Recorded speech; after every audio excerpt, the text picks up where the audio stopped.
Welcome to another episode of the Back Catalogue podcast. My name is Apo, this is Vincent, and today we're doing 2021's very own Godzilla vs. Kong. It's got the 6.3 out of 10 on the IMDb, it's got the 76% on the Rotten Tomatoes. Now, King Kong is transported out of his containment zone after Godzilla resurfaces and creates mayhem. Humans need his help to reach Hollow Earth and find a way to subdue the king of the monsters. And we're here. We're getting right into this because we got dinner to go to. That sounds like the movie I watched. It sounds like the movie that you watched. Sounds like it. Vincent, let's get into this because we have been doing all of the movies in the lead up to this. All of the, from 2016's very own. Was it 2016's? 2014. It's 2014's very own. That's crazy. Godzilla was 2014. All the way to right now, 2021, and then later, you know, we're going to be doing some other stuff. But 2021, we're here.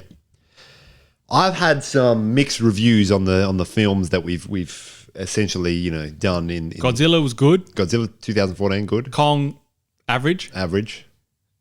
King of E. King of E, like the worst of the bunch. The worst of the bunch, yeah. For me, it was real good. I think I still rate it. I do like Kong style. I like that. I still think that's real good. King of E, I thought that was good.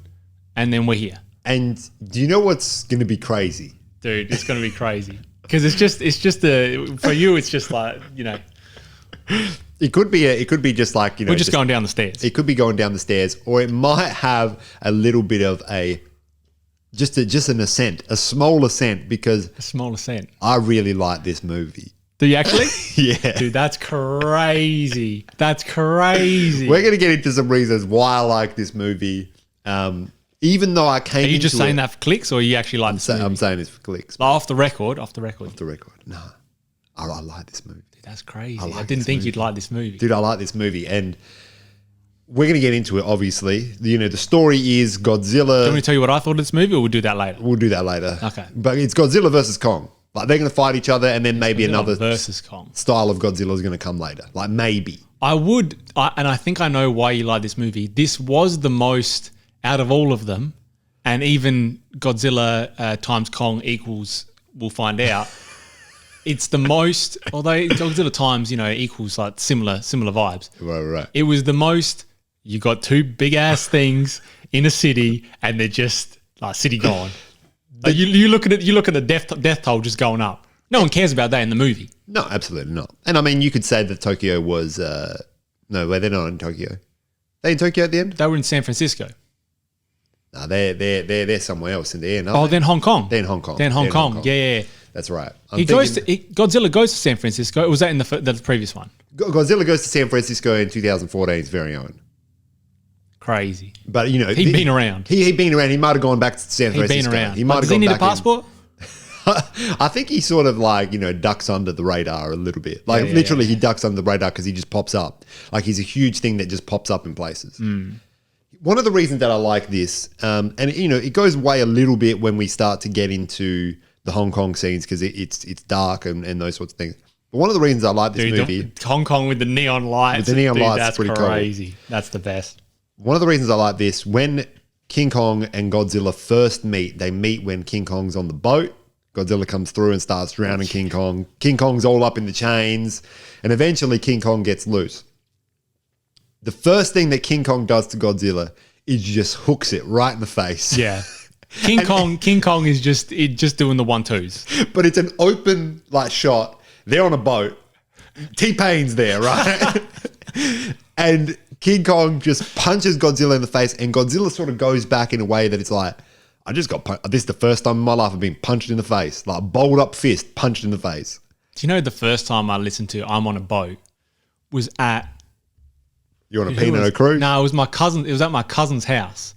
And I was, you know, I was a child back then. I mean, you were. And that song has a lot of swear words. And individuals in my family don't really enjoy swear words in a family setting. And I remember showing that to my other cousins and going like, this song is hilarious. Like, this is the song. Like they're on a boat and they're just on a boat. Flipping burgers, and then we're there like, you know, the iPod Touch because I downloaded it. I downloaded the music video. You're on LimeWire. Oh, dude, I was on LimeWire. Like, I had viruses at the house, but I'm on a boat on the iPod Touch. You get a Trojan horse at the house, like a Trojan virus, but you also get I'm on a boat on the iPod Touch. That's right. Because how else are they going to get into Troy? Or wherever that city they were trying to get into. I always used to think that I had this weird version of what's the Soulja Boy song? Crank That. Because every time I would listen to it, I would just hear like it was as if it was in the background. There was someone just saying like, "Hey," like just talking to me, and I was thinking like, "Is this Bill? Has Bill Clinton come through?" Because you either get Soulja Boy or you get Bill Clinton. Now, that was what you got on LimeWire.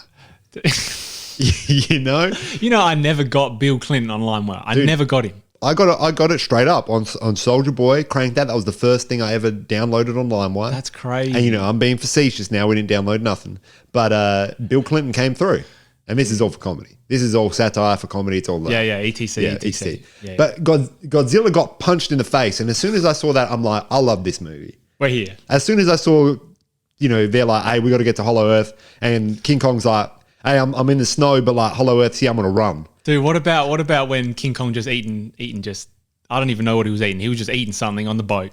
Yeah. And he was just eating on the fish. boat. He was eating fish on the boat. Oh, man. Fantastic. Honestly, some of the best shots in this whole series have been King Kong eating. Oh, dude. The squid one from Kong Skull Island, that's one of the best. You can't beat that. Oh. But I genuinely enjoyed, and I'm going to take out some things. We're going to talk about the humans a bit later. Yeah. Because we'll get into what I thought of this movie. But if they removed one entire subplot, I think this would have been such a better movie. It might be the same subplot. It'll be the same subplot. It might be the same subplot. Because let's just get into it now. Let's get into it. Superfluosity. It's superfluosity at its Absolutely. finest. Yeah. Because we know what superfluous means, so it only means, like, for us, like, we know how to then extend that word into other things. Exactly. Like superfluosity. Yeah. Now tell me, let's just get into that subplot. So Millie Bobby Brown and Bert and Ernie, just chuck them in the bin. Get rid of them. Nothing. It's like it's the age old debate. Indiana Jones. Everything would have still happened if in Raiders of the Lost Ark if he hadn't done whatever. I don't know. There's you can find things online. You can search it, but it's been 40 seconds. You're not even here anyway. But their whole subplot did absolutely nothing for anything. I mean, he did nothing for me as the viewer as well, which is that's the biggest thing. The dude annoyed me because he's talking about conspiracy theories.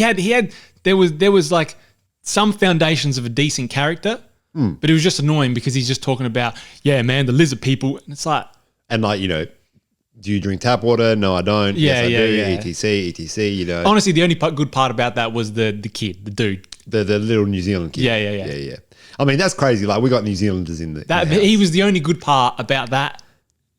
I mean, but you know what? At least he got to come out, got to show what's what, and then got to leave. Yeah. I agree that part of the plot because what did it actually do in terms of general plot?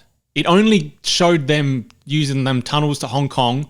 And then now they've got you got Mechagodzilla, you got Skullcrawlers, like whatever they're called. That's it. They just started off the Mechagodzilla thing, which you didn't really need to do. It was all to give you the I guess what's the word I'm looking for? Foreshadowing. Not the foreshadowing. Taste. Nah. Foreshadowing. Taste. Did you say taste? Yeah, like a taste of like what's to come. Taste of what's to come. Yeah. Like this is just the entree, the appetizer. No, it's the word that people use when they're like, "Hey, look, we're going to put this in so people know what's going on." Oh, context. Yeah, it could be context. Or that other word that you don't like. Because I always forget it. Yeah. Let's have a look. Like they're setting the scene. Godzilla they're setting times it. Kong, the one. We'll say it's context. That's the one. They're just providing context as to the Alcazaz or whatever that man's name is, that company that they're trying to get Mechagodzilla out there to sort of control things. They're doing conspiracy things. They're setting up Godzilla to make him look like the bad guy, and then they're bringing in like, hey, this is the thing to stop the bad guy. Like, give us all your money.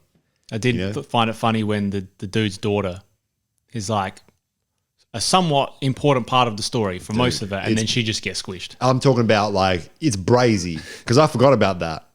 And then when I was watching this, Talk soon. I mean, Godzilla times Kong equals exposition. You know what I mean? I just had to carry like the other one. Because I could see your brain was you were talking about the lady getting squished, but it was elsewhere.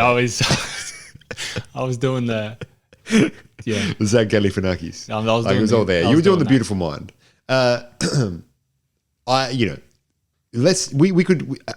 One of the other issues is all the other movies, there was no continued plot. Like there was no continued characters. It was just like, this is this part, this is this story. There were continued characters, but they didn't actually matter for the story. I guess Serizawa was probably Serizawa. That's what I said. Yeah. But there were other heads. There were the other two heads that were from Skull Island in King of E. King of E, Skull Island. The dude that was with the Big Lebowski's mate. Big Lebowski, John Goodman. Mm-hmm. I can't remember the other guy. He was in there.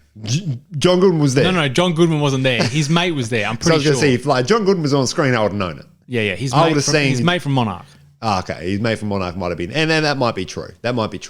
But, I don't feel that, and I mean, I haven't seen Godzilla times Kong, but I don't feel like I want to see Millie Bobby Brown and the two other actors doing like, hey, we're conspiracy theorists, but like now there's an orangutan.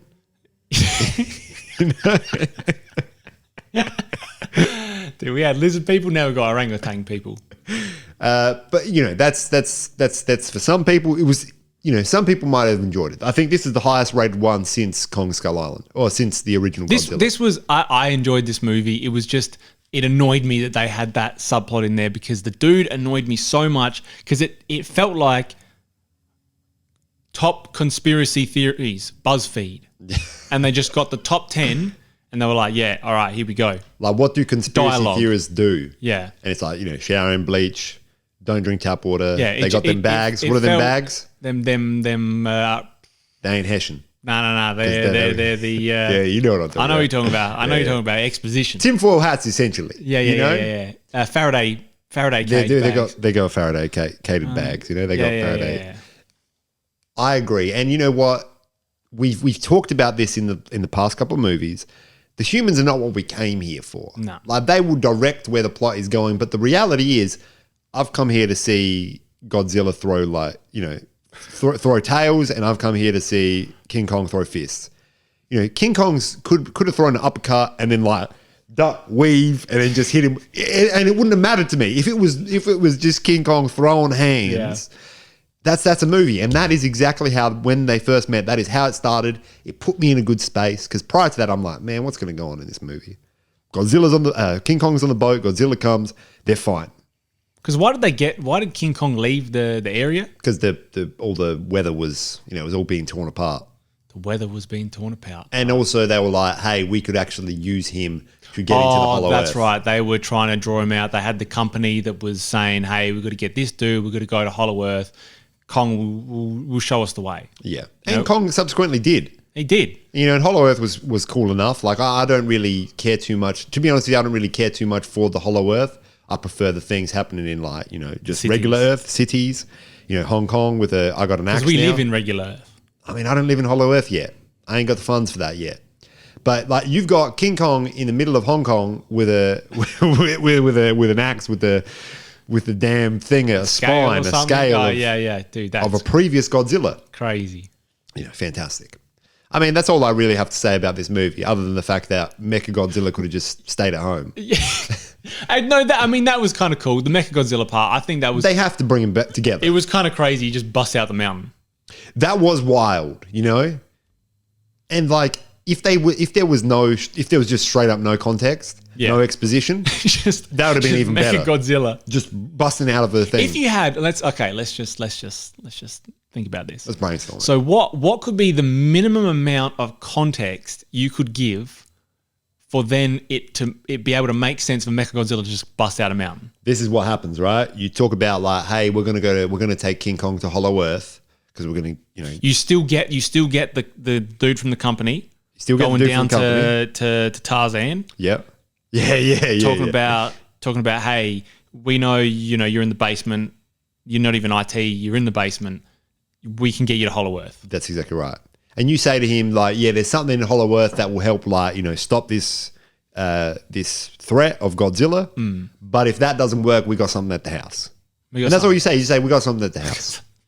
We got something at the house. I use that all the time. And you say to them, hey, we got something at the house, but like it's exciting. I think you give them that.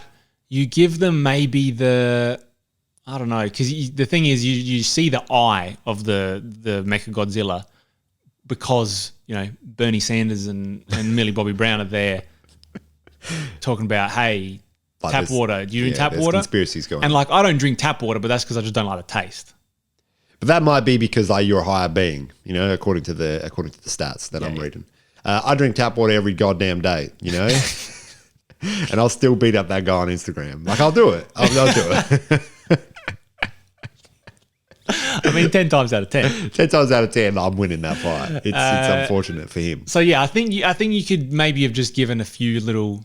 You could have had that dude say like, "We've got a way." Man, if only we had a robot that could do the same thing. And he looks at the camera and he goes, "Huh? Read that in a fortune cookie." And that's like, they just bring back Serizawa for that line, and then we talk about like, is it racist? Because it might be. It might be. We still don't know. Mechagodzilla was fine. Mechagodzilla got pieced up, etc. Godzilla and Kong are friends. And this is what I'm excited for. This movie has got me hyped because I was like, man, I've seen Kong Skull Island, I've seen Godzilla King of the. I'm like, oh man, I've got to have to watch 2 more of these movies. Now I'm excited to watch Godzilla Times. And I've watched it. You've watched it. So I'm going to be interested to hear what you have to say about that movie. I'm going to be upset if I go into it and it's like, hey, it's Godzilla Times, but like no one's getting punched in the face. Dude, no one's getting punched in the face. But like King Kong has a glove now, But he ain't punching anyone with it. That's brazy. King Kong has like a glove. Dude, I can't believe they didn't do like the Arnold Schwarzenegger handshake. Oh, dude, imagine that. That would have been crazy. With Godzilla's like talons or whatever he's got. Look, this movie was better. There really isn't much to say about this movie. Is it a good film? No. No. No. Do you get to see big ass things throw fists, throw tails? 100%. Yes. What? You get the thing that you have in your mind of Godzilla, of just a big ass lizard on 2 legs. 2 legs. Coming through a city, just building. Gone. Building. Dude. Gone. King Kong. He's here. He's swinging. Building. Swinging. Gone. Bang. Jaw. Gone. Oh, dude. Dude,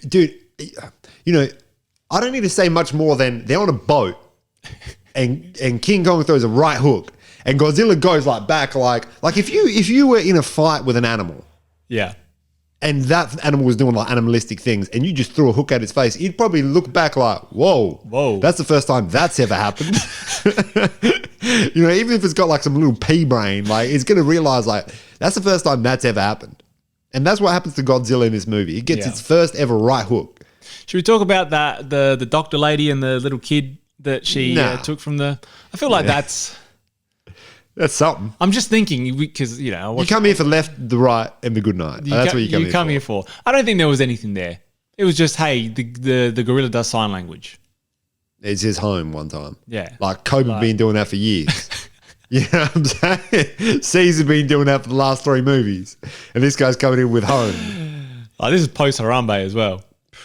You know what I mean? And that's crazy. Like, you got to think, if Harambe didn't, meet the demise that Harambe did, would we ever have a King Kong movie like this? Talk soon. Talk soon.